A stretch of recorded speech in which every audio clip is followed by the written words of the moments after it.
This is one of my weirdest Rubik's Cubes ever. It's called the Phantom Cube. If it's cold, then it's black. But if it's hot, then all the color comes. And this is also one of my other weirdest Rubik's Cubes. It's a triangle. And it has triangles all over it.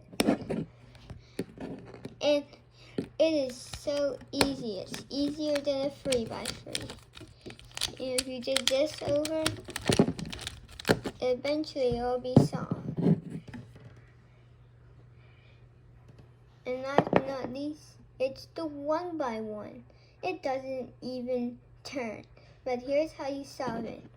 You want red on top, yellow in the middle, blue next to yellow, green next to yellow here, orange on the bottom, white on the back.